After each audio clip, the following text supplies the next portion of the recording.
What's the plan at this point? What percentage back, and what do you expect to do going forward? So I'm probably about 70% back, which is feels great. I had a major breakthrough when a neighbor of mine who's a doctor who's been treating COVID patients called after reading a column I wrote in the Times last week and said, hey, I think I can help. He said, I know we were telling people not to do this at first, but I really think you would benefit from some naproxen, which is Aleve, commonly known as Aleve, because COVID patients are dealing with so much inflammation that can really calm your system down. And so I took a couple Aleve, and on Monday night, I woke up Tuesday feeling 50% better.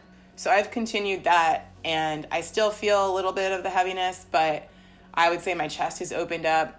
I'm walking really well, and I'm not quite back to running or being able to lift heavy things yet, but I'm 5 weeks in, and so I think I'm in a good place. What I say to a lot of patients at this point is, you have one job during this. It's to get through to the other side. And once that's done, we'll pick up the pieces from there. Exactly. Besides the physical aspect of this, there's so much emotional attachment that comes with this, the anxiety, the fear, the loneliness, and the isolation. How did you deal with that? I think it helps that I'm a pretty deeply spiritual person. I did a lot of praying and meditating. I also, being 33 and single, I have a lot to live for and look forward to.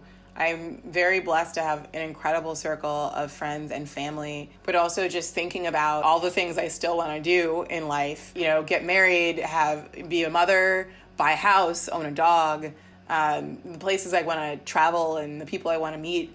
That was very helpful. And again, I think the support of family and friends was really crucial. And now that I'm emerging from my house and I'm able to go out, I do have to say that it does give you a whole new appreciation and perspective for your life. And hopefully it makes me kinder, not just to myself, but to others. Yeah, you were kind of nasty before. No, no, I'm just kidding. But you're 100% right. I mean, it does. It puts things in perspective. And it's like I always say to my patients in my group, it's like, think about all the things that you for your whole life have said, I don't have the time to do this.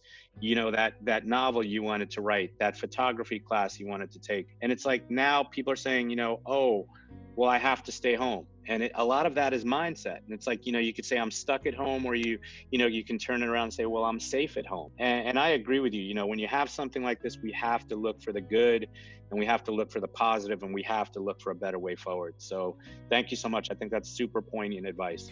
My pleasure. Anything else that you'd like to say to people about your experience, or any advice you could give to them or to anyone who's going through this? Yeah, I mean, I would say if you can get your hands on an oximeter, it's a really great tool. I also avoided dairy. I'm not a scientist or a doctor, but I know that dairy increases inflammation. The other thing I would say is, especially once you're through that initial phase, it's really helped me to be very proactive and aggressive about what else can I do to get my body through this. And I can't say enough of how helpful the breathing exercises and sleeping on my stomach really were. And I think that's been very helpful as well.